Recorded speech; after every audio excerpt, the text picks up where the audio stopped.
નમસ્કાર. ડીએલએડ અભ્યાસક્રમના દ્વિતીય વર્ષના આ વિડીયોમાં આપનું સ્વાગત છે.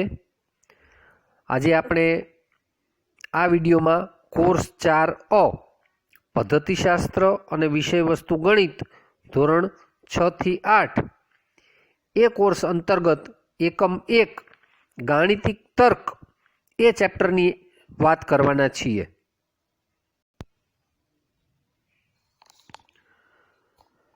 તાલીમાર્થી બહેનો, આજે આપણે જે મુદ્દો જોવાના છીએ તે છે મુદ્દા નંબર 1.5.6 વિવિધ પ્રકારના કોયડાઓ અથવા તો કોયડાઓના વિવિધ પ્રકારો. તો આજે આપણે વિવિધ સ્વરૂપના કોયડાઓ અને તેના ઉદાહરણો એની વાત કરીશું.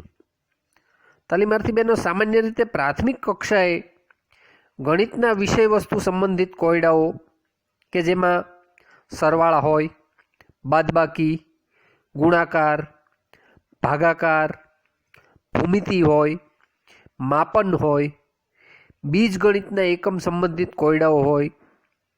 તો પ્રાથમિક કક્ષામાં આ કોયડાઓ વાર્તા રૂપે પણ આવે છે કે રકમના વર્ણન સ્વરૂપે પણ આપવામાં આવે છે.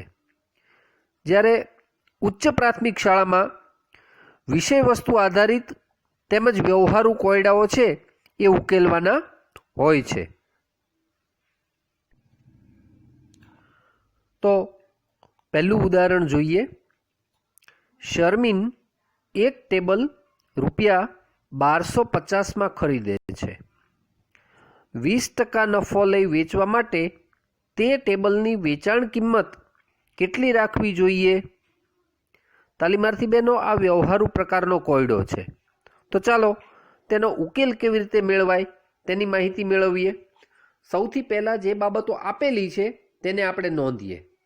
સ્ક્રીન પર નજર કરો. સૌથી પહેલાં આપેલી છે ખરીદ કિંમત. કેટલી આપેલી છે? તો કે ખરીદ કિંમત રૂપિયા 1250. એ પછી વાત આવે છે નફાની. નફો પણ આપેલો છે. કેટલો છે નફો? તો કે 20% નફો લઈ અને વેચવાની વાત કરી છે. અને શોધવાનું છે શું? તો કે ટેબલની વેચાણ કિંમત છે એ આપણે શોધવાની છે. એટલે કે મૂળ કિંમત આપી છે અને નફાની ટકાવારી આપી છે. તો વેચાણ કિંમત એને આ ઉપરથી આપણે શોધવાની છે. તો ત્રિરાશિ કેવી રીતે માંડીશું? તો ટકાવારી જે નફાની આપી છે તો આપણે જાણીએ છીએ કે ટકા છે એ હંમેશા કેટલા ઉપર ગણાય છે? તો કે 100 ઉપર. તો આપણે ત્રિરાશિ કેવી રીતે માંડીશું? તો કે જો 100 રૂપિયાની વસ્તુ હોય તો 20 રૂપિયા નફો લેવાનો છે. પણ વસ્તુ કેટલાની છે? તો કે 1250 રૂપિયાની ખરીદ કિંમત છે. તો 1250 એ કેટલા? 100 રૂપિયાએ 20 રૂપિયા, તો 1250 એ કેટલા? એટલે કે ત્રિરાશિ ઉપરથી જો આપણે પદ મૂકીએ તો 1250 ગુણ્યા 20 અને 100 જે છે એ છેદમાં આવશે, ભાગાકારમાં આવશે. હવે જો છેદ ઉડાડવાની પ્રક્રિયા કરીએ અથવા તો સમાન અવયવો અંશ અને છેદમાંથી દૂર કરીએ તો શું બનશે? 100ના જે 2 શૂન્ય છે તે 1250ને 1 શૂન્ય સાથે અને 20ને 1 શૂન્ય સાથે એમ દૂર થશે. માટે 125 ગુણ્યા 2 એમ વધશે અને 125 ગુણ્યા 2 બરાબર 250 રૂપિયા નફો થાય. તો તાલીમાર્થી બહેનો, વેચાણ કિંમત હવે આપણે શોધવાની છે. આ આપણને નફાનું રૂપાંતરણ રૂપિયામાં મળ્યું. ટકાવારીમાં હતું એમાંથી રૂપિયામાં. તો વેચાણ કિંમત બરાબર મૂળ કિંમત વત્તા નફો. મૂળ કિંમત કેટલી છે? તો કે 1250. એમાં નફો ઉમેરીએ એટલે કે બીજા 250 રૂપિયા ઉમેરીએ તો 1250માં 250 ઉમેરીએ તો 1500 રૂપિયા થાય. તો શર્મિનને આ ટેબલની વેચાણ કિંમત 1500 રૂપિયા રાખવી જોઈએ એ એનો અંતિમ જવાબ છે.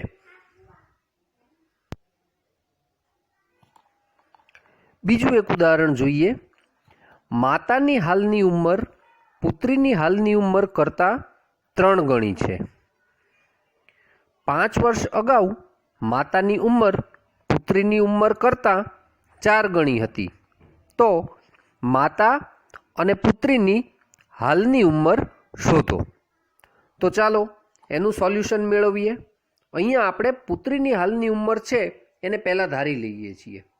તો ધારો કે પુત્રીની હાલની ઉંમર x વર્ષ છે, તો એની ઉપરથી આપણી પાસે જે માહિતી આપેલી છે તેને આધારે માતાની હાલની ઉંમર કેટલી થાય?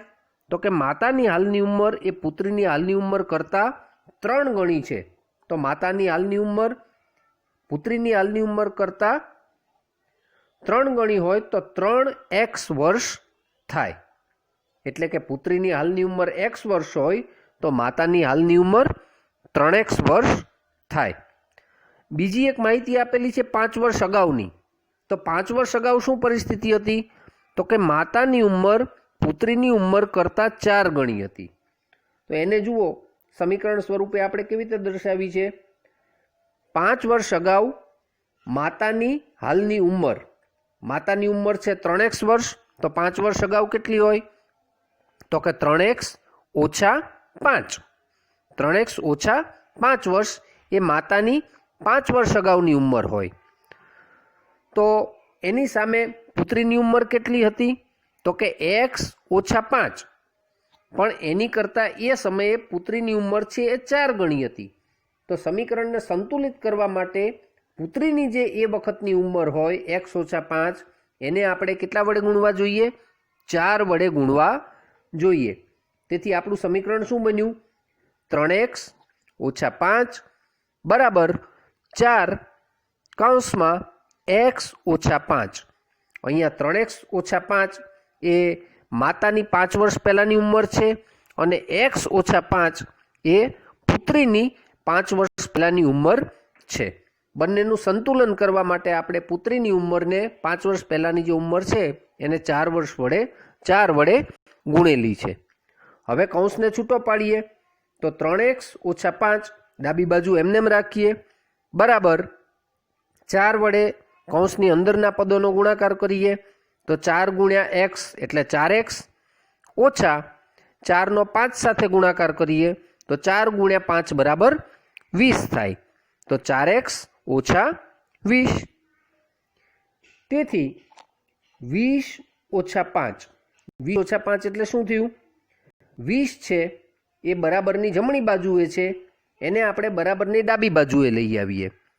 કેમ?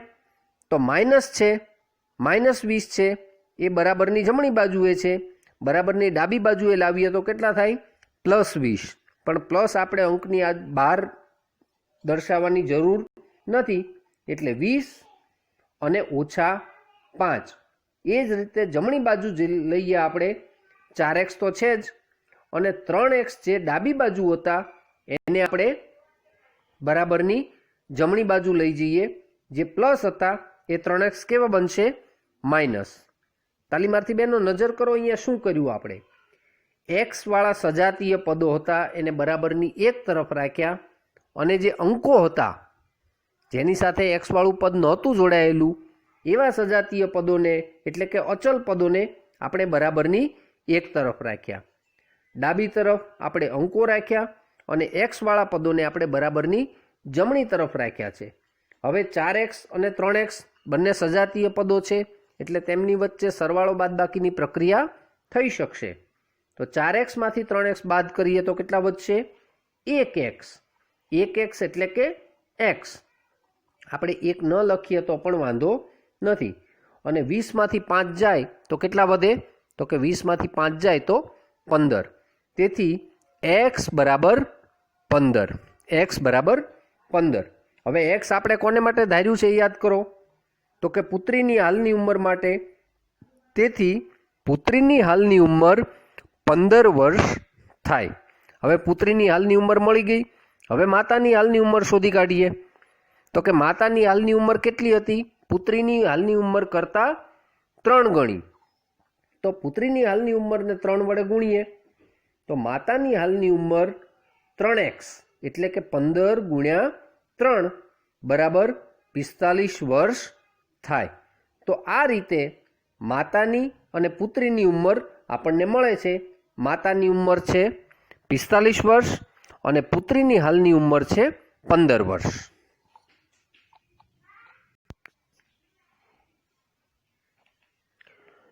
તર્ક આધારિત કોયડાઓ. એમાં પહેલો દાખલો છે લુપ્ત અંક શોધો. પહેલો દાખલો જોઈએ. 245 વત્તા 1 પછી 2 સ્થાન ખાલી છે ત્યાં ક્વેશ્ચન માર્ક છે અને છેલ્લે જવાબ આપ્યો છે તેમાં પહેલું સ્થાન છે એમાં ક્વેશ્ચન માર્ક છે, પ્રશ્નાર્થ ચિહ્ન છે, પછી 0 છે અને પછી 6 છે. હવે જો તાલીમાર્થી બહેનો, આ સીધો સરવાળાનો દાખલો નથી. આમ જોવા જઈએ તો સરવાળાનો દાખલો છે, પણ સીધો એ સરવાળાનો દાખલો નથી. કેમ? તો કે એમાં વચ્ચે જે સંખ્યા આપેલી છે એમાં પણ 2 પ્રશ્નાર્થ ચિહ્ન આપ્યા છે અને જવાબમાંથી પણ અમુક અંકો આપી દીધા છે. એટલે આપણે આપણા તર્કનો ઉપયોગ કરી અને સરવાળાની નિશાનીને ધ્યાનમાં રાખી, સરવાળાની ગાણિતિક પ્રક્રિયાને ધ્યાનમાં રાખી અને આપણે દાખલાનો ઉકેલ એટલે કે જ્યાં જ્યાં પ્રશ્નાર્થ ચિહ્નો છે ત્યાં કઈ સંખ્યા, કયો અંક આવી શકે તે આપણે નક્કી કરવાનું છે. તો સૌથી પહેલાં સરવાળાની પ્રક્રિયા હોય એટલે સ્વાભાવિક છે એકમના સ્થાનથી શરૂઆત થાય, જમણી તરફથી. ઉપરના જે સંખ્યા છે 245 એમાં એકમનો અંક કયો છે? તો કે 5. અને નીચે જે બીજી સંખ્યા આપી છે એમાં કોઈ અંક છે નહીં, પ્રશ્નાર્થ ચિહ્ન આપેલું છે. પણ હા, જવાબ આપેલો છે. જવાબમાં એકમના સ્થાનમાં કયો અંક છે? તો કે 6. તો હવે આપણે નક્કી એ કરવાનું છે કે 5માં કયો અંક ઉમેરીએ તો 6 થાય? તો કે 5માં 1 અંક ઉમેરીએ તો 6 થાય. એટલે સૌથી પહેલાં એકમના સ્થાનમાં જે પ્રશ્નાર્થ ચિહ્ન છે ત્યાં આપણે અંક લખ્યો 1. પછી હવે દશકના સ્થાન ઉપર આવીએ.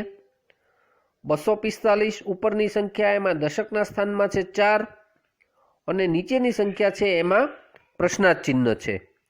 તો 4 વત્તા કઈ સંખ્યા ઉમેરીએ તો જવાબ?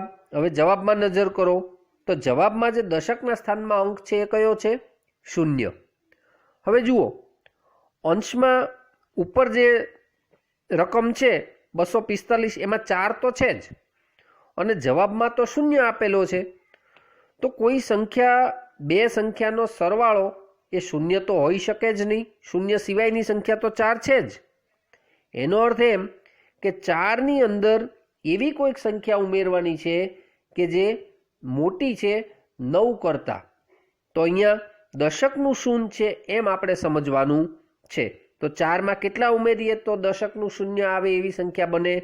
તો કે 4માં 6 ઉમેરીએ તો 4 વત્તા 6 એટલે 10 અને દશકનું 0 અને વધી 1 ઉપર વધી જશે.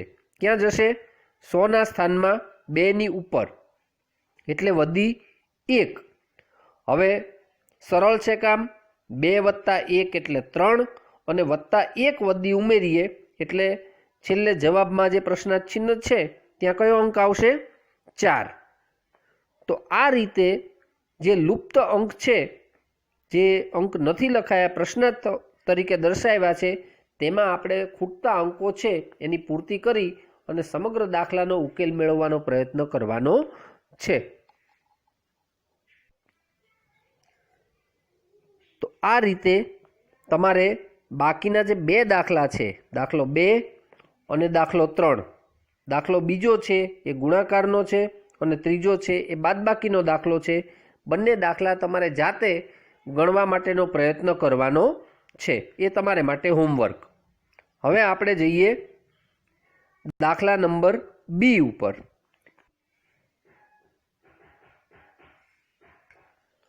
દાખલા નંબર બીમાં શ્રેણી આધારિત કોયડાઓ. એમાં પણ એક દાખલો જોઈએ આપણે. પહેલો દાખલો એમાં છે 1, 3, 5, 7, 9 અને પછી 2 પ્રશ્નાર્થ ચિહ્નો આપેલા છે. તો સ્વાભાવિક છે આ દાખલાની અગાઉ પણ ચર્ચા કરી ગયા છીએ. ફરી એકવાર યાદ દેવડાવું, એકદમ સહેલો દાખલો છે. શું છે કે બધા જ અંકો વચ્ચે બે બેનો ડિફરન્સ છે. એક પછી 3 એટલે 3માંથી 2નો ડિફરન્સ આવ્યો. 3 પછી 5 એમાં પણ 2નો ડિફરન્સ આવ્યો. 5 પછી 7 એમાં પણ 2નો ડિફરન્સ આવ્યો. તો 9 એમ. અને એ પછીના કયા આવશે? તો કે 9 પછી આવશે 11 અને 11 પછી આવશે 13.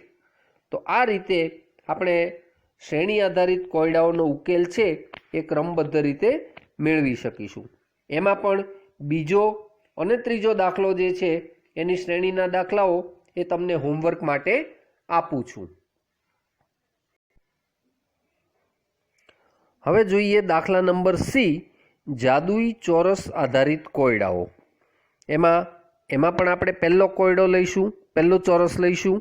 એમાં નીચે સૂચના આપી છે એ સૂચના પહેલાં આપણે સમજી લઈએ. ઉપરોક્ત ચોરસ ખાનામાં પ્રશ્નાર્થ ચિહ્નના સ્થાને એવી સંખ્યા મૂકો કે જેથી ચોરસના ઊભા, આડા અને ત્રાંસા સરવાળા એક સમાન મળે. એટલે આપણને એક માહિતી છે આ ચોરસના સંદર્ભમાં એ મળી ગઈ છે. શું છે કે સરવાળા, ઊભા, આડા અને ત્રાંસા એક સરખા છે. તો આપણે પહેલા ચોરસની રકમની પસંદગી કરી છે. તો જુઓ, ઉપરનો જે ચોરસ છે એમાં ઉપરની જે 3 સંખ્યાઓ છે 7, 2 અને 9, ત્રણે 3 સંખ્યા આપણને મળી ગઈ છે. તો 7 ને 2 9, 9 ને 9 18. તો આપણી પાસે આપણને ખબર પડી ગઈ છે કે દરેક જગ્યાએ સરવાળો કેટલો થવો જોઈએ? 18. આ આપણું માસ્ટર મુદ્દો છે, અગત્યનો મુદ્દો છે. એને આધારે આપણે બાકીના બધાનું સોલ્યુશન મેળવી દઈએ. ત્રીજી કોલમમાં ઉપરથી જોઈએ, પહેલો અંક 9 અને ત્રીજો અંક 5. વચ્ચેનો ક્વેશ્ચન માર્ક છે, પ્રશ્નાર્થ ચિહ્ન છે. તો 9 ને 5 14. ટોટલ કેટલો થવો જોઈએ? તો કે 18. કેટલા બાકી રહ્યા? તો કે 4. 18માં 4 બાકી રહ્યા. 9 ને 5 14 અને 4 18. એટલે વચ્ચેનો જે ક્વેશ્ચન માર્ક છે ત્યાં કેટલા આવશે? 4. તો એ ખ્યાલ આવી ગયો. હવે એ જ રીતે નીચેની આડી રો જોઈ લઈએ. ત્રીજી રો એમાં છે 10 અને 5. તો 10 ને 5 15. અને પહેલી જે કોર્નરનું છે નીચે એ બાકી રહ્યું 10 ને 5 15. કુલ 18 થવા જોઈએ. કયો અંક બાકી રહ્યો 15માંથી 18 સુધી પહોંચવા માટે? તો કે 3. માટે ત્યાં લખીએ આપણે 3. અહીંયા 3 મળી ગયો. ઉપર 7 છે તો 7 વત્તા 3 એટલે 10. વચ્ચેનો એક ક્વેશ્ચન માર્ક છે બાકી રહ્યો. 7 અને 3 10 થયા. અને વચ્ચે કેટલા આવે? તો 18 સુધી પહોંચવાનું છે. તો વચ્ચે આવશે 8. વચ્ચે 8 આવશે. હવે 8 અને છેવાડે છે 4. 8 ને 4 12. કુલ કેટલો સરવાળો કરવાનો છે? 18. તો વચ્ચે કેટલા આવે? હવે સેન્ટરમાં એકદમ 8 ને 4 12 અને 18માંથી કરીએ તો વચ્ચે આવે 6. તો જુઓ તાલીમાર્થી બહેનો, આ રીતે આપણે બધી જ દાખલાઓમાં આ ક્લુ ઉપર આધારિત દાખલાઓ છે એની ગણતરી કરવાની છે. આ રીતે મેં એક દાખલો તમને ગણીને દર્શાવ્યો છે. બાકીનો બીજો અને ત્રીજો દાખલો એ તમને જાતે પ્રેક્ટિસ કરવા માટે, ગણવા માટે આપું છું. સોલ્યુશન મેળવવાનો પ્રયત્ન કરજો, તમને આવડી જશે.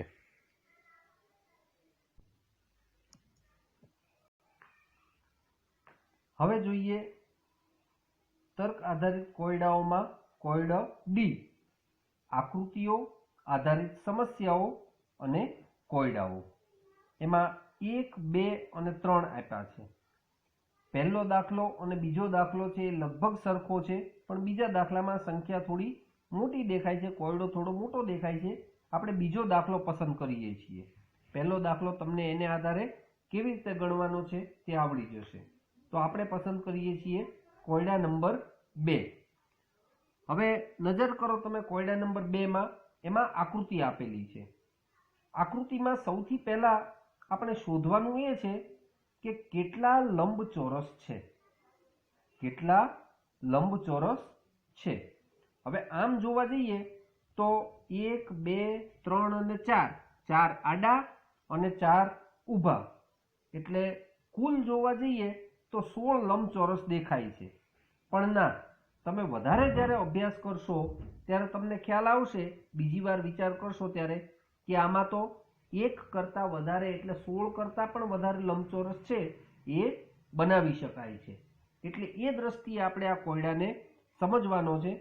વધારે ચર્ચા આની નથી કરતો. એનું સોલ્યુશન જે છે એ ગણતરી, આમ જો એક એક કરીને ગણતરી કરવા જશો તમે તો બહુ જ વાર લાગે એવું છે. આમાં એક એક કરીને જો ગણતરી કરવા જઈએ તો ઘણી બધી વાર લાગે, અને કદાચ એમાં એકાદું જો ચૂકાઈ જાય તો આપણને એ કોયડાનો સાચો જવાબ મળી શકે નહીં.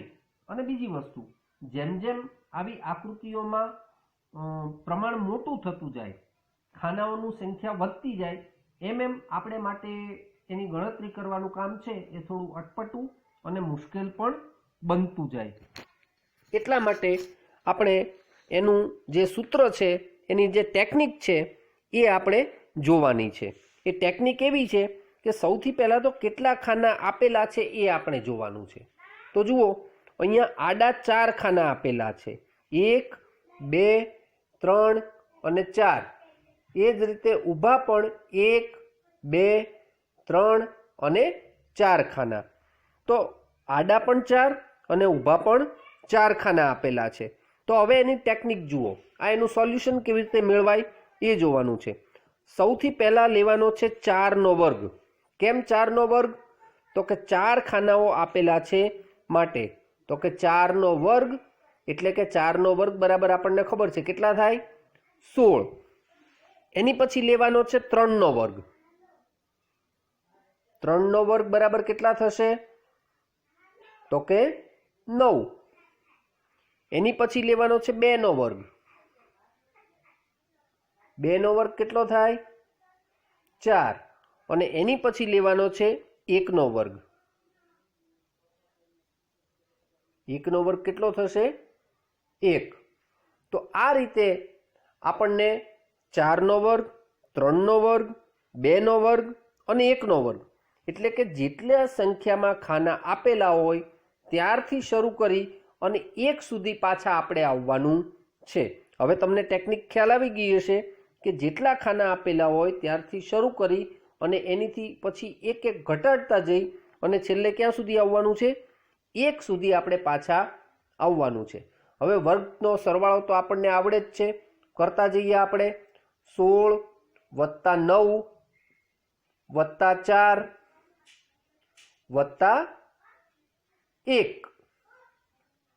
16 ને 9 25, 25 ને 4 29 અને 29 ને 1 30. તો જોયું ને તાલીમાર્થી બહેનો, 1 મિનિટ જેટલા ઓછા સમયની અંદર આપણે બધા ખાનાઓની ગણતરી કરી શક્યા. હવે પહેલો દાખલો જે છે એ પણ ચોરસ આધારિત છે. તમે એનું સોલ્યુશન બંને રીતે લાવવાનો પ્રયત્ન કરજો. ખાનાઓની ગણતરી કરીને પણ લાવજો અને મેં જે સૂત્ર દર્શાવ્યું છે એ સૂત્ર એપ્લાય કરીને પણ લાવવાનો પ્રયત્ન કરજો. બંને રીતે જવાબ સરખો આવવો જોઈએ. તો પછી વધારે સંખ્યામાં કે ઓછી સંખ્યામાં જો આવા ચોરસ હોય તો આપણે એનું સોલ્યુશન છે એ આ રીતે મેળવી શકીશું.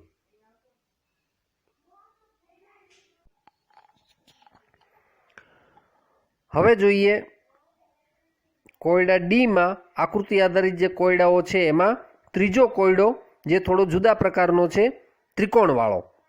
કેટલા ત્રિકોણ છે? તો જુઓ, આ ત્રિકોણની અંદર કુલ કેટલા ત્રિકોણ સમાયેલા છે એની આપણે ગણતરી કરવી છે. તો કઈ રીતે ગણતરી કરીશું? થોડું સમજતા જઈએ એટલે ખ્યાલ આવે. સૌથી પહેલાં આપણે આ ત્રિકોણને 3 ભાગમાં વહેંચાય છે એ જોઈએ. એમાં સૌથી પહેલાં નીચેનો જે એક ત્રિકોણ છે એ આપણે લઈએ. સૌથી નીચેનો જે ત્રિકોણ છે એ આપણે લઈએ.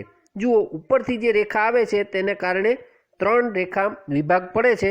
એમાં જે નીચેનો જે ત્રિકોણ છે માત્ર એની ઉપર આપણે ધ્યાન કેન્દ્રિત કરીએ છીએ. એને આધારે બાકીના જે 2 વિભાગો છે એ કેવા થશે એ આપણને ખબર પડી જશે. તો જુઓ, એને કારણે આ ત્રિકોણનો જે નીચેનો ભાગ પસંદ કર્યો એ ત્રિકોણના કેટલા ભાગ પડ્યા? તો કે 1, એ બીજો અને એ આખો જે ભાગ છે એ 1. એમ કરીને કુલ 3 ભાગ છે એ એના પડ્યા. 1 આ બાજુનો, ડાબી બાજુનો, એક જમણી બાજુનો અને એક આખો ભાગ, એટલે કેટલા ભાગ થયા? 3 ભાગ થયા ઉપરથી જે ભાગ કર્યા એને પરિણામે. હવે એ જ રીતે બાજુની બાજુએ જો જોવા જઈએ ડાબી બાજુએ, તો એમાં પણ એ જ રીતે બીજા 2 વિભાગો પડશે, ઉપરનો, નીચેનો અને આખો.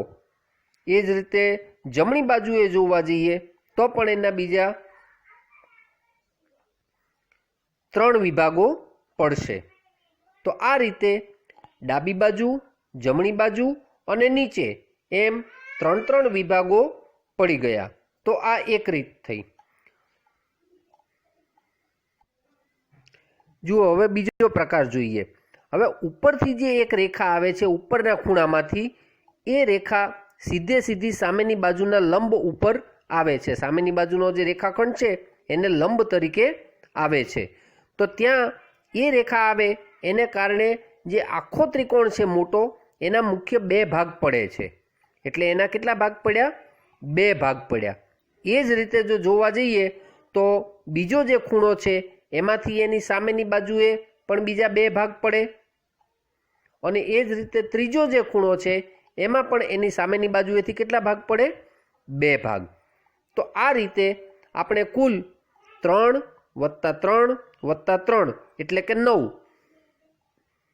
અને 2 + 2 + 2 એટલે કે કુલ 6. તો 9 + 6, 9 + 6 એટલે 15. અને મૂળ જે ત્રિકોણ હતો, મોટો ત્રિકોણ, સૌથી મોટો, જેની અંદર આ બધા ત્રિકોણ આવેલા હતા, એ 1. એટલે 9 અને 6 15, 15 ને 1 16, 15 ને 1 16. તો આ રીતે આ ત્રિકોણની અંદર કુલ કેટલા ત્રિકોણ આવેલા છે? તો કે 16 ત્રિકોણ સમાયેલા છે.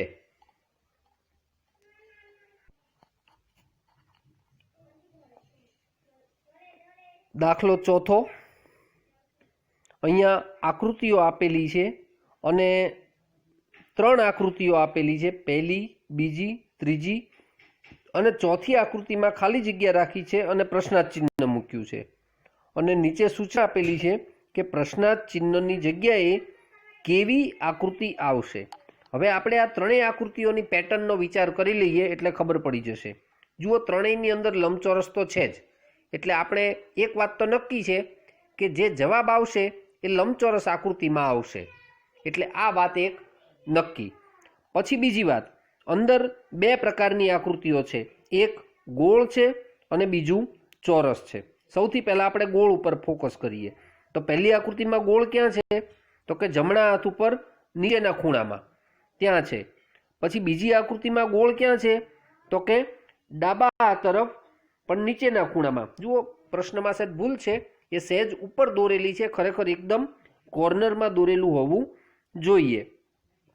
પણ એનો અર્થ એમ થયો કે ઘડિયાળના કાંટાની દિશામાં આ ગતિ કરે છે. પહેલી આકૃતિમાં ગોળ ક્યાં છે? જમણી બાજુએ નીચેના ખૂણામાં. બીજી આકૃતિમાં ડાબી બાજુએ પણ નીચે ખૂણામાં. અને ત્રીજી આકૃતિમાં ડાબી બાજુએ ઉપર. એટલે ઘડિયાળના કાંટાની દિશામાં એ આખું ગોળ છે એ ગતિ કરે છે. તો સ્વાભાવિક છે કે ચોથી આકૃતિમાં એ ગોળ કઈ જગ્યાએ આવશે? તો કે ફરી પાછું જમણી બાજુએ પણ ઉપરના ખૂણા પાસે આવી જશે. તો આ રીતે ગોળનું સ્થાન પણ નક્કી થઈ ગયું. હવે એ જ રીતે ચોરસ આકારનું સ્થાન નક્કી કરી લઈએ. પહેલી આકૃતિમાં ચોરસ આકાર કઈ જગ્યાએ છે? તો કે ડાબી બાજુની દિવાલ ઉપર ઊભામાં. એ જ રીતે બીજી આકૃતિમાં તો કે ઉપરની દિવાલ ઉપર, એટલે કે ઘડિયાળના કાંટાની દિશામાં એ ગતિ કરે છે, જુઓ તમે. અને ત્રીજી આકૃતિમાં એ જમણી બાજુની દિવાલ ઉપર આવી જાય છે. તો પછી ચોથી આકૃતિમાં કઈ જગ્યાએ આવશે? તો કે ચોથી નીચેની દિવાલ જે બાકી હતી ત્યાં એ ચોરસ આવી જશે. તો જોયું ને તાલીમાર્થી બહેનો, આ રીતે આપણને આખી આકૃતિનું સોલ્યુશન છે એ મળી ગયું છે.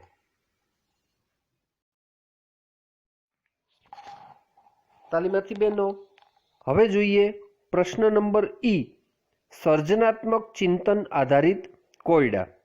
હવે આ પ્રકારના કોયડામાં 2 ઉદાહરણ આ જ પ્રકરણમાં અગાઉ આપી દીધા છે.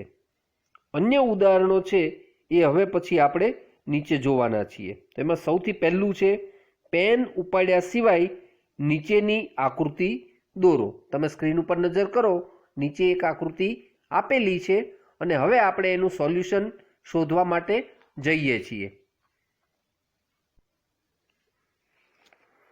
તો જુઓ, આપણે એનું સોલ્યુશન મેળવીએ છીએ. તમે ધ્યાનપૂર્વક સ્ક્રીન ઉપર નજર કરો.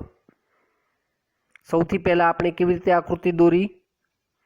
જુઓ, ચોરસ દોરી છે અને પછી તેને ખૂણામાંથી બીજા ખૂણા તરફ દોરી. હવે કોર્નરમાંથી રાઉન્ડ શેપ લેતા જઈએ છીએ. હવે ઉપર આવ્યા, હવે સાઈડમાં, અને હવે જુઓ ટેકનિક, ખાસ નજર કરો. જુઓ, આપણે કાગળ વાળ્યો છે અને હવે એને કાગળ વાળી અને આકૃતિ ત્યાં દોરી છે. હવે જુઓ, કાગળને સીધો કરી નાખ્યો અને ફરી પાછો જઈ અને આપણે આકૃતિને જોડી અને છેલ્લે પાછી લાઈન દોરી દીધી છે. આ રીતે સોલ્યુશન મળી ગયું. દાખલા નંબર 2, પ્રશ્નાર્થ ચિહ્નની જગ્યાએ નીચે શું આવે? હવે એમાં 2 દાખલા આપ્યા છે, એમાંથી પહેલો. હવે જુઓ, એમાં કેટલીક સંખ્યાઓ આપેલી છે. હું બોલું છું 0, પછી છે 1, પછી છે 1 0 એટલે 10, પછી છે 11, પછી છે 100 1 0 0, પછી છે 1 0 1, ત્યાર પછી છે 1 1 0, ત્યાર પછી છે 1 1 1 અને પછી છે ક્વેશ્ચન માર્ક. હવે જુઓ તાલીમાર્થી બહેનો, આ જે છે એ વિશિષ્ટ પ્રકારના જે કોયડાઓ છે, સર્જનાત્મક ચિંતન આધારિત જે કોયડાઓ છે એની શ્રેણીમાં આ પ્રકારના કોયડા આવે છે. કેટલીક વિશિષ્ટ જાણકારી માગી લેતા આ કોયડા છે. હવે આ કોયડામાં આનો જે સોલ્યુશન છે એ કેવી રીતે આવે એ સમજી લઈએ. તો આ જે આખી શ્રેણી જે ગોઠવાયેલી છે 0 1 પછી 1 0 પછી 1 1 એ રીતે ઓનવર્ડ્સ આગળ જઈએ તો આ જે શ્રેણી છે એ બાઇનરી શ્રેણી તરીકે ઓળખાય છે અને બાઇનરીમાંથી ડેસિમલમાં રૂપાંતર કરવાનું છે. એ જ રીતે ડેસિમલમાંથી બાઇનરીમાં રૂપાંતર થાય છે. તો જુઓ, અહીંયા સ્ક્રીન ઉપર નજર કરો, એનું સોલ્યુશન પણ સાથે આપણે મૂકેલું છે. ડેસિમલ અને બીજું કોલમ છે બાઇનરીનું. તો ડેસિમલમાં આપેલું છે સૌથી પહેલાં 0, એની સામે એનો બાઇનરી અંક આપેલો છે 0. પછી ડેસિમલમાં છે 1, એની સામે બાઇનરીમાં શું છે તો કે 1. ડેસિમલમાં 2 તો બાઇનરીમાં 10. ડેસિમલમાં 3 તો બાઇનરીમાં 11. ડેસિમલમાં 4 તો બાઇનરીમાં 100. ડેસિમલમાં 5 તો બાઇનરીમાં 101. ડેસિમલમાં 6 તો બાઇનરીમાં 110. ડેસિમલમાં 7 તો બાઇનરીમાં 111. અને પછીનો જે ક્વેશ્ચન છે એ છે ડેસિમલમાં 8 તો બાઇનરીમાં શું આવે? આપણી પાસે કોષ્ટકમાં જવાબ તો છે જ, પણ એ જવાબ કેવી રીતે આવે એને માટે બાજુમાં એની આખી સિસ્ટમ દર્શાવી છે, એ આપણે સમજી લઈએ. તો એને માટે આપણે 8ને 8મા ક્રમ ઉપરની સંખ્યા છે માટે 8ને 2 વડે ભાગવાના છે. તો લખ્યું છે ઉપર જુઓ તમે, ડિવિઝન બાય 2. તો કે 8ને 2 વડે ભાગીએ તો કોશન્ટ એટલે કે ભાગફળ કેટલું મળે? 4. આપણે જાણીએ છીએ સિમ્પલ કેલ્ક્યુલેશન છે. અને રિમાઇન્ડર એટલે કે શેષ એ 0 મળે. પછી 4ને 2 વડે ભાગવાનું છે. જુઓ આ સિસ્ટમ સમજજો. સૌથી પહેલાં શું કર્યું આપણે? 8માની સંખ્યા 8મા ક્રમ સામેની સંખ્યા શોધવાની છે માટે 8/2. સૌથી પહેલાં 8થી શરૂઆત કરી છે, 8/2. તો 8/2 એટલે ભાગફળ એટલે કે કોશન્ટ અહીંયા લખ્યું છે 4, રિમાઇન્ડર છે 0, શેષ વધતી નથી. પછી 4ને 2 વડે ભાગીએ તો કેટલા મળે? 2, અને એમાં પણ શેષ વધે નહીં. પછી 2ને 2 વડે ભાગીએ તો કોશન્ટ મળે, ભાગફળ મળે 1, અને શેષ મળતી નથી 0.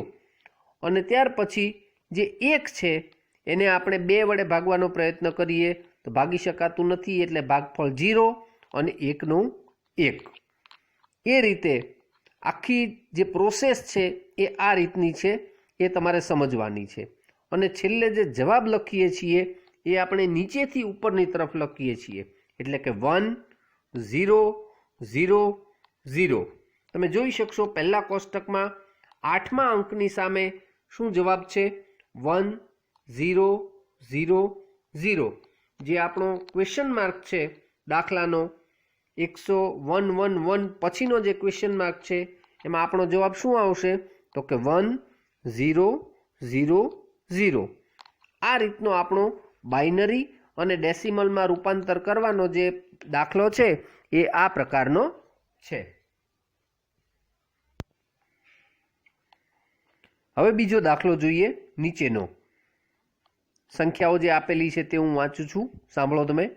2 3 22 23 32 33 222 223 અને પછી ક્વેશ્ચન માર્ક.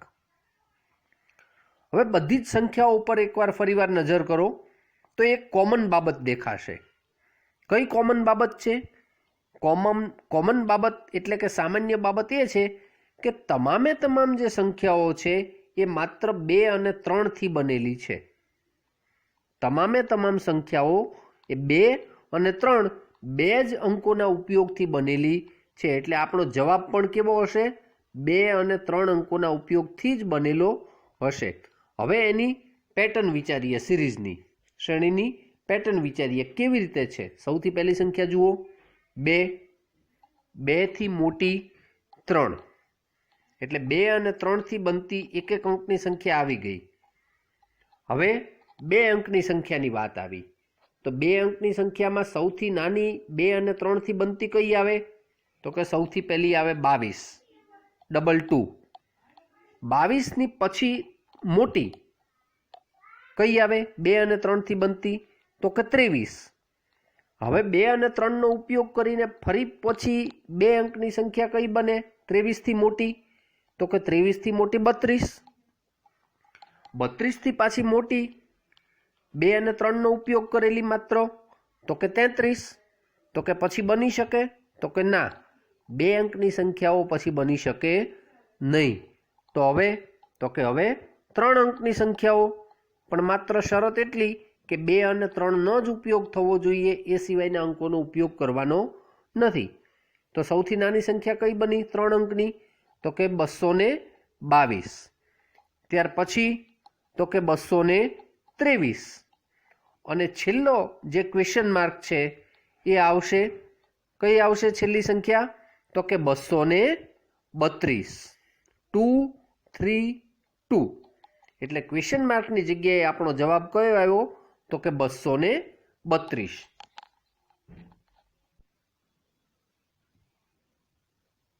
હવે જોઈએ કોયડા નંબર F, અન્ય કોયડાઓ. એમાં પહેલો, 1 રૂપિયાના 100 સિક્કા છે.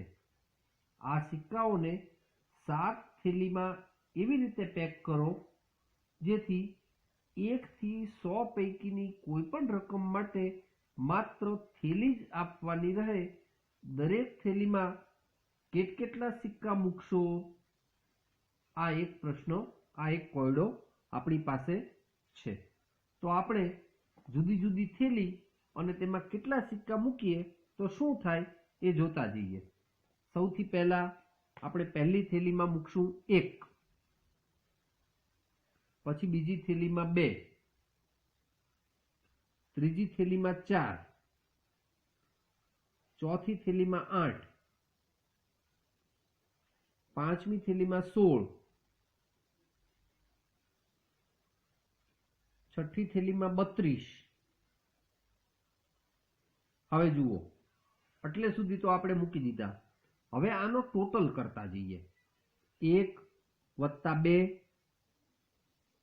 એટલે 3, 3 + 4 એટલે 7, 7 + 8 એટલે 15, 15 + 16 એટલે 31, 31 + 32, 31 અને 31 62 ને 1 63 બરાબર 31 અને 32 નો સરવાળો કેટલો થશે? તો કે 63. હવે કુલ છે 100. 100 માંથી આપણે 63 ને બાદ કરી દઈએ. કેટલા વધ્યા? તો કે વધ્યા 37. તો છેલ્લી થેલી જે છે એમાં આપણે કેટલા મૂકીશું? 37, 37. તો આ રીતે 7 થેલીની અંદર આપણે પહેલી થેલીમાં 1, બીજીમાં 2, ત્રીજીમાં 4, ચોથીમાં 8, પાંચમીમાં 16, છઠ્ઠીમાં 32 અને સાતમી થેલીમાં બાકીના 37 સિક્કા મૂકી દઈએ તો કુલ બધા થઈને 100 અને 7 થેલીઓ આપણી પાસે છે.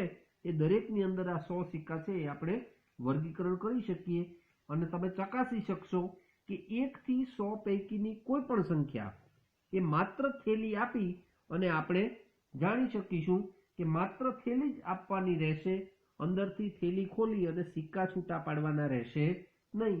1 થી માંડીને 100 સુધીની કોઈ પણ સંખ્યા તમે આ થેલીની મદદથી આદાન પ્રદાન એનું કરી શકશો.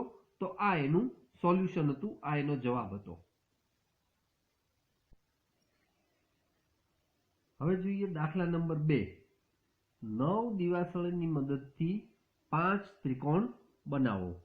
એકદમ સહેલું છે તાલીમાર્થી બહેનો. અહીંયા નીચે એનું સોલ્યુશન આપ્યું છે, તમે નજર કરો. 9 દિવાસળી છે, ઉપરનો ત્રિકોણ છે અને નીચે બેઝમાં 2 ત્રિકોણ હોય એવું દર્શાવે છે. જુઓ, ઉપરનો ત્રિકોણ છે એમાં 3 દિવાસળી, ડાબી બાજુનો જે ત્રિકોણ છે એમાં 3 દિવાસળી અને જમણી બાજુનો ત્રિકોણ છે એમાં પણ 3 દિવાસળી. અને કુલ 5 ત્રિકોણ કેવી રીતે બને છે? તો કે ઉપરનો એક ત્રિકોણ, નીચેનો બીજો ત્રિકોણ, વચ્ચે ત્રીજો ત્રિકોણ, પછી ચોથો ત્રિકોણ અને ટોટલ આખો જે આખો મોટો ત્રિકોણ બને છે એ 5મો. ટોટલ આખો સૌથી જે મોટો ત્રિકોણ છે તે. એ રીતે એ આખો ત્રિકોણ એ 5મો ત્રિકોણ છે. આમ 9 દિવાસળીની મદદથી આપણે 5 ત્રિકોણ બનાવી શકીએ છીએ.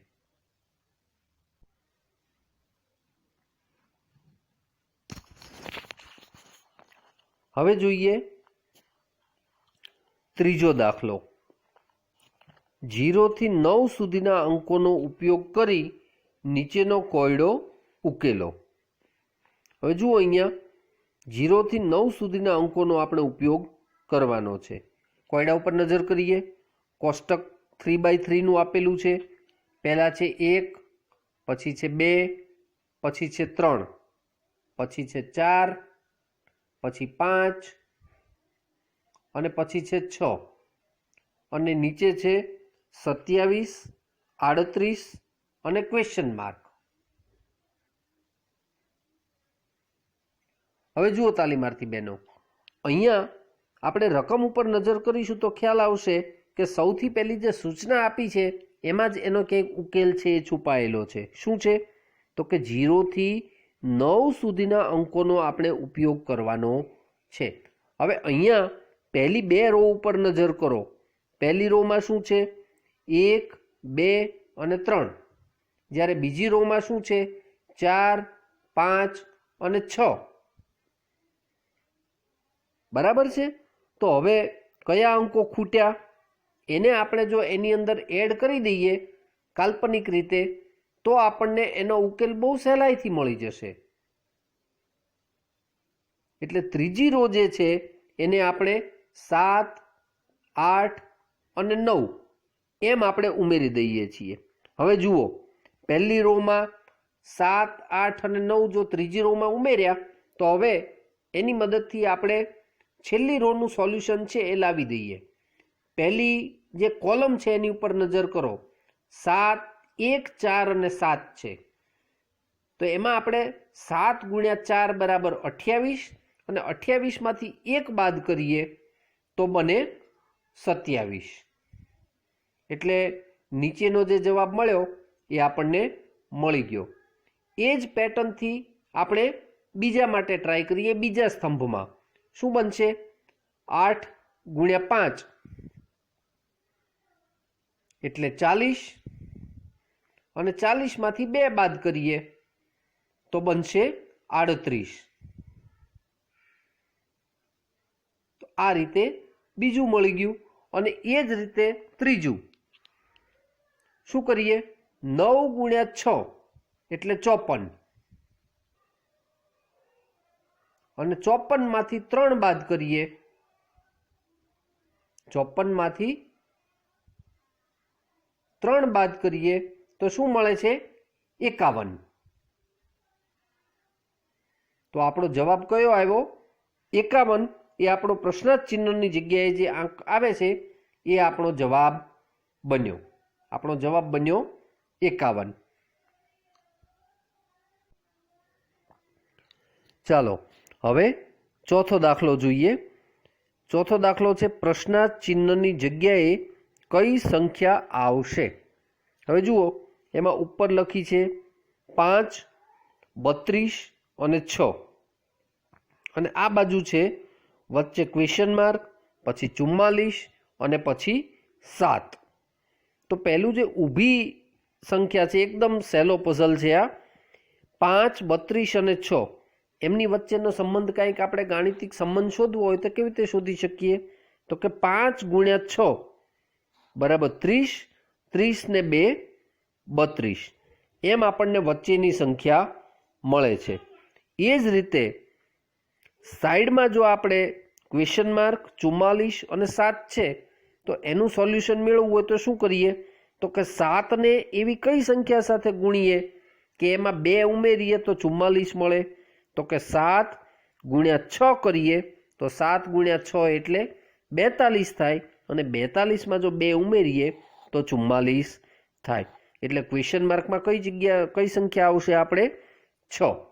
ક્વેશ્ચન માર્કમાં જે સંખ્યા આવશે એ કઈ આવશે, 6। ક્વેશ્ચન માર્કમાં 6 જવાબ આવશે।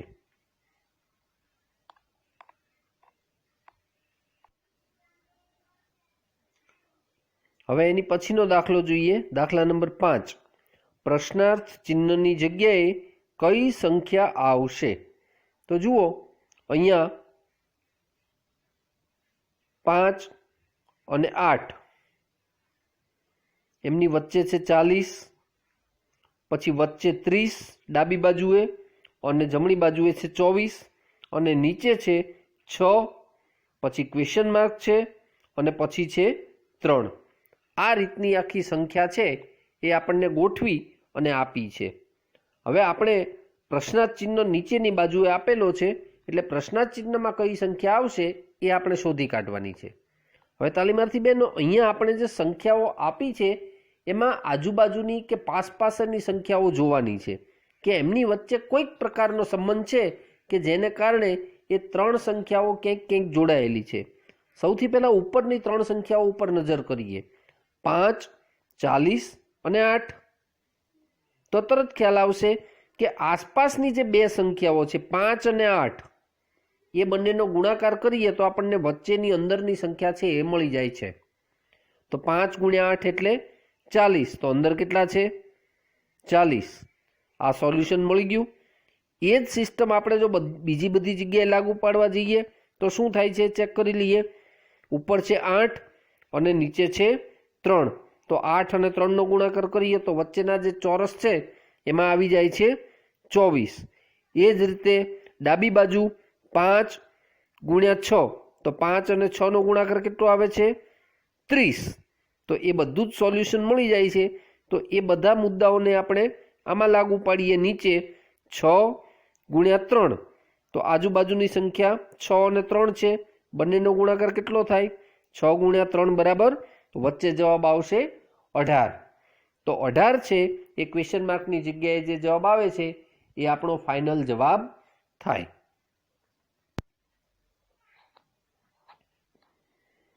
છઠ્ઠો દાખલો, પ્રશ્નાર્થ ચિહ્નની જગ્યાએ કયો અંગ્રેજી મૂળાક્ષર આવશે। હવે સ્ક્રીન ઉપર નજર કરો તાલીમાર્થી બહેનો, આકૃતિ આપેલી છે અને આકૃતિમાં અંકો પણ છે અને ABCDના કેટલાક અક્ષરો પણ દર્શાવ્યા છે। ડાબી બાજુ ઉપરની બાજુએ નજર કરો, જે સ્ક્વેર છે એમાં 6, 4, 4 અને આંકડો છે એની સાથે જોડાયેલો n. એ જ રીતે જમણી બાજુ નજર કરો, 4, 1, 7 અને એની સાથે જોડાયેલો અંક છે l. એ જ રીતે ડાબી બાજુ નીચે નજર કરો, અંકો છે 5, 6 અને 10 અને એની સાથે જોડાયેલો અક્ષર છે u. તો એ રીતે જેટલા અંકો આપેલા છે જમણી બાજુએ નીચે 1, 2 અને 14 અને અક્ષર આપણે મૂળાક્ષર શોધવાનો છે અંગ્રેજીનો, એ ક્વેશ્ચન માર્ક તરીકેને મૂકેલો છે.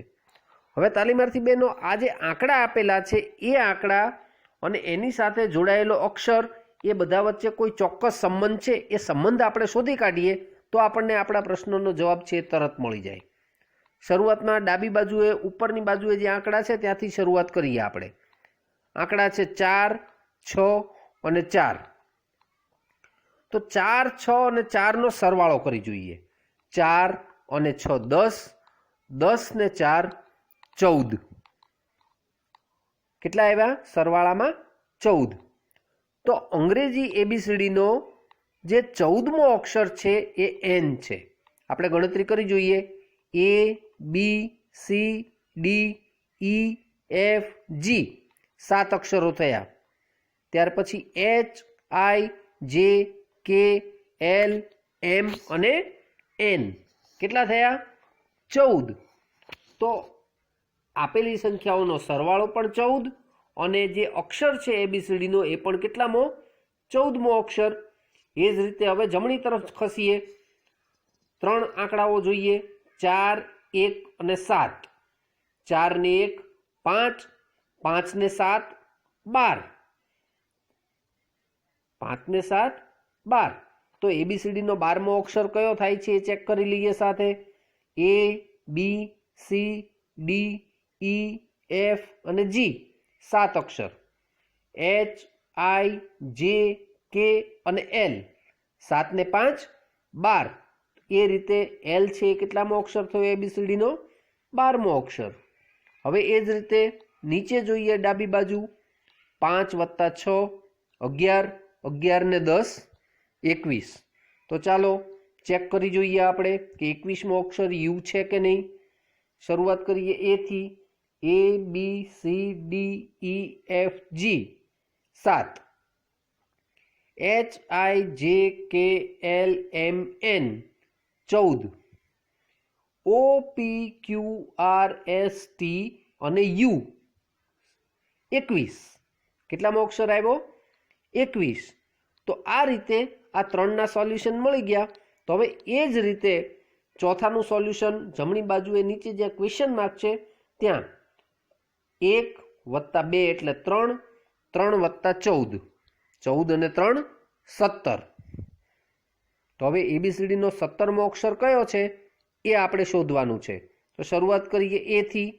A, B, C, D, E, F, G 7 અક્ષર.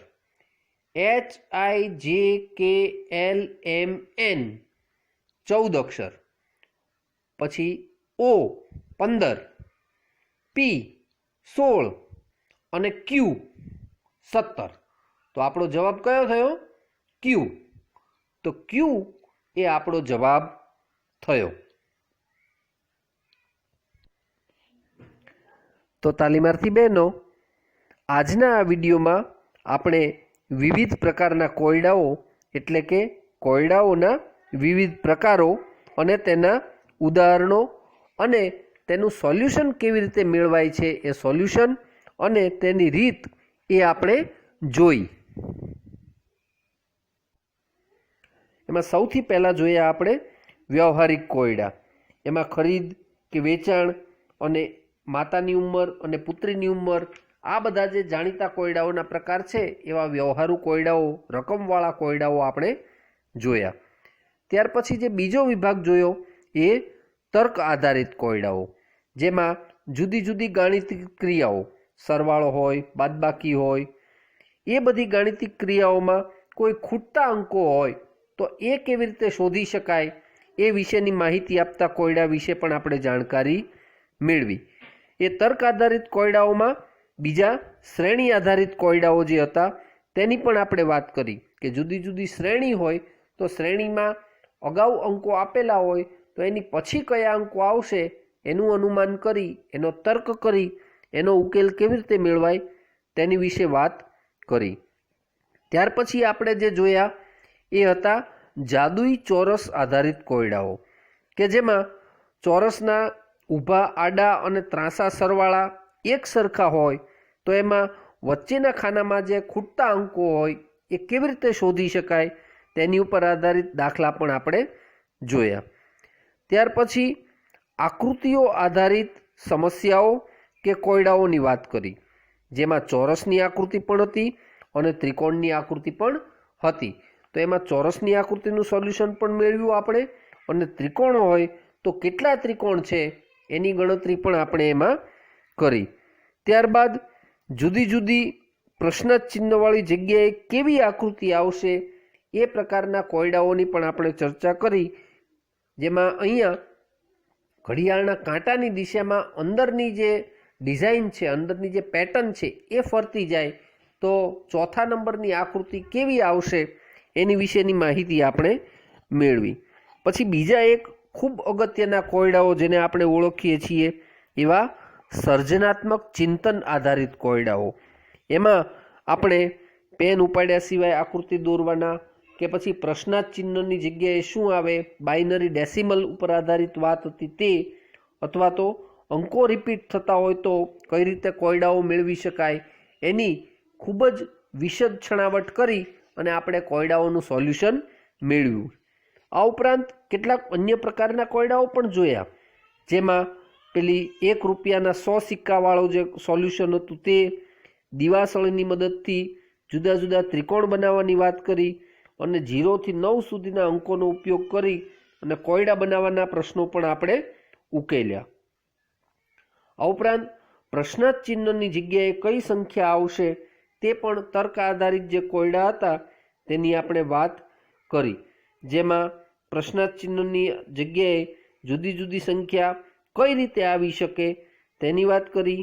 આજુબાજુની સંખ્યાઓને આધારે વચ્ચેની સંખ્યા કેવી રીતે શોધાય તેની વાત કરી અને આ ઉપરાંત બીજો એક જે અન્ય પ્રકાર જોયો તે આંકડાઓ અને ABCDના અક્ષરોનું કોમ્બિનેશન. મોટે ભાગે બનવું છે એવું કે કાં તો આંકડાઓની વાત હોય અથવા તો ABCDના અક્ષરોની વાત હોય, પણ અહીંયા જે દાખલો હતો એ બંનેના સંયોજન સ્વરૂપનો દાખલો હતો, બંનેના કોમ્બિનેશન સ્વરૂપનો દાખલો હતો. એવો જે દાખલો હતો એનું સોલ્યુશન પણ આપણે તાલીમાર્થી બહેનો અહીંયા દર્શાવ્યું છે. તમને સમજણ પડે એ રીતે દરેક સોલ્યુશન આપણે આપવાનો અહીંયા પ્રયત્ન કર્યો છે. આ કોયડાઓ એ અહીંયા જે દર્શાવ્યા છે એ નમૂના પૂરતા કોયડાઓ છે. તમારે જાતે એ બીજા કોયડાઓ શોધી અને આ પ્રકારે તમારું મગજ ચલાવી અને એ કોયડાઓનો ઉકેલ શોધવાનો પ્રયત્ન કરવાનો છે.